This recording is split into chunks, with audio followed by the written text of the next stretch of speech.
Quand l'iPad est sorti en France, j'ai été très étonné que les modèles 3G soient dépourvus de la fonction téléphone.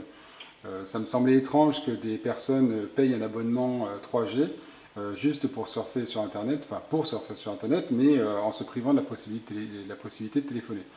Et quand il y a 10 mois, l'iPad mini est sorti, je me suis dit, voilà, c'était le format idéal pour inclure la fonction téléphone, et Apple ne l'a pas fait.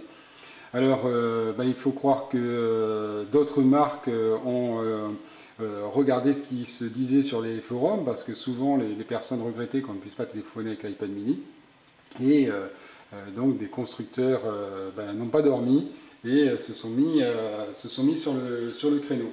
Alors, donc voici la première tablette qui permet de téléphoner.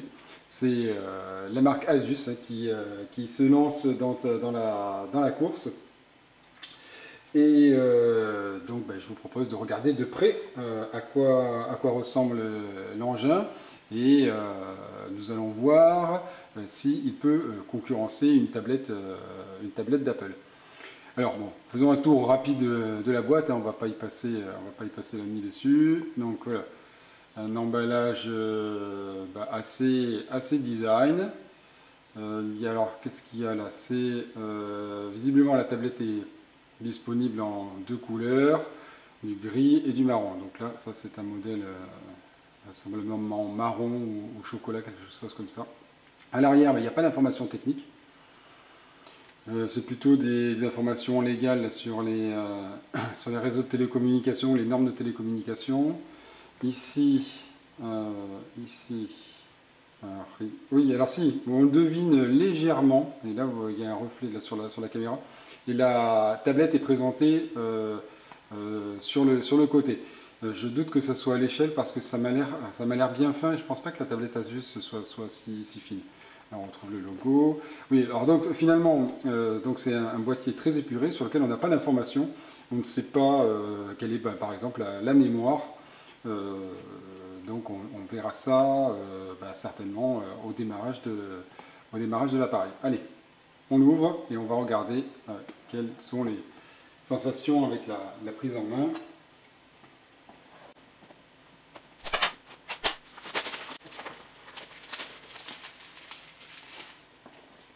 Voilà. Donc le boîtier au toucher est très sympa. Voilà. Et à l'intérieur, donc ça se présente comme ça. Voilà.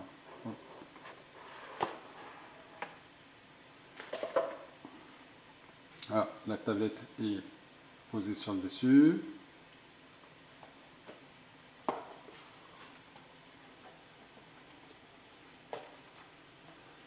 Voilà, un film de protection. Donc, on regardera l'arrière ensuite. Les notices d'emploi. Il y a un cordon. Non, ça c'est pas un cordon, c'est le casque. Qui, ma foi, a l'air assez sympa avec des embouts en aluminium. Assez joli. Et des embouts de différents diamètres pour les oreilles.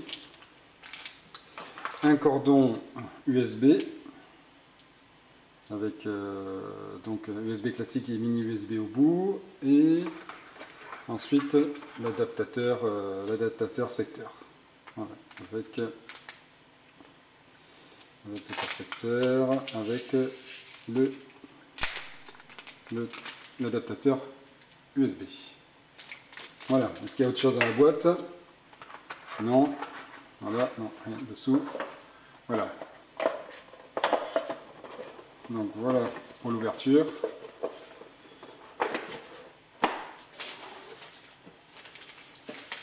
Voyons maintenant de près l'engin. Alors, eh bien, retirons là le film de protection.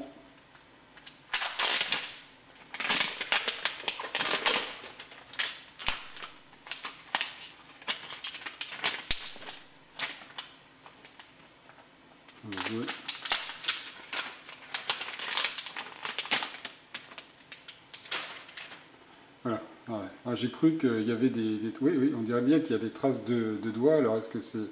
Oui, il y a des traces de doigts au montage hein, chez Asus. Et quand on met sur la chaîne de montage, là, il faudra dire au, au monteur de se laver les mains ou de mettre des gants. Allez, voilà, donc une diagonale de 7 pouces.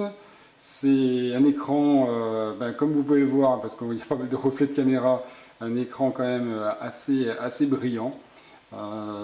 C'est un peu aussi l'inconvénient sur les iPads, hein, parce que la dalle n'est pas mate, et tout se reflète dessus, notamment les traces de doigts. Alors, au toucher, bon, là c'est le côté vitre, donc rien de spécial à dire. Là, on voit apparaître on voit la caméra de face. Mais au toucher, ce qui est le plus important finalement, c'est le dos de l'appareil. Le voici. Donc alors, ce qu'on avait vu tout à l'heure, la couleur, c'est en fait finalement le bandeau du haut qui est doré. Et l'arrière, certainement, sur toutes les Asus PhonePad, sont tous en métallique. Donc c'est de l'alu, c'est assez sympa au toucher. Le bandeau en haut a une texture qui est différente de l'alu, c'est moins glissant. Voici donc les commandes sur le côté. Donc je ne sais pas à quoi ça correspond, mais on va le découvrir ensemble plus tard. Et voilà, ici donc le haut-parleur, la prise mini USB. Et la prise jack pour le casque. Voilà. Alors, j'ai pas réussi à mettre la main sur un iPad mini.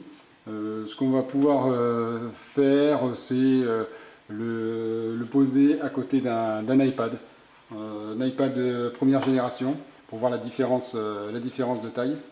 Alors effectivement, hein, ça aurait été plus intéressant de le poser à côté d'un iPad mini, parce que l'iPad mini a une diagonale de 8 pouces et celui-ci n'a que 7 pouces. Mais déjà on voit la différence par rapport à un iPad. C'est la forme. L'iPad a une forme beaucoup moins rectangulaire. On est plus proche d'un carré, du 4 tiers en télévision, tandis que le Asus serait plus vers du 16 neuvième. Voilà.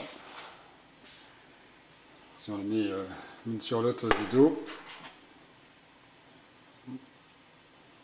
voilà, si l'Asus,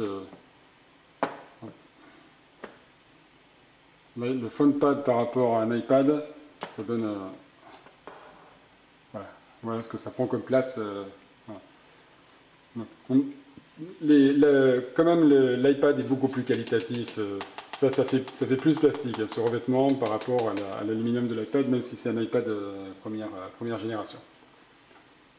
Voilà ce qu'il y a à dire sur cet Asus PhonePad.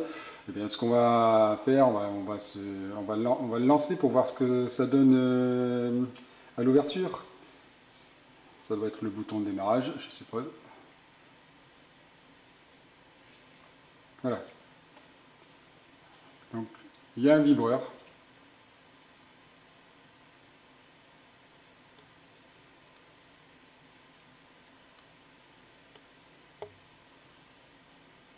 Voilà, temps de chargement réel. Le logo Asus qui s'affiche. Et voilà, ça y est, il est lancé. Pour ceux qui voudraient voir à quoi ressemblent de plus près les écouteurs qui sont livrés de série avec l'Asus PhonePad, les voici. Ils sont sympas, ils sont coordonnés au bandeau qu'on a vu tout à l'heure sur la tablette. Très compact. Il faudra voir ce que ça donne au niveau de l'écoute. Prise mini jack classique, et il y a une télécommande.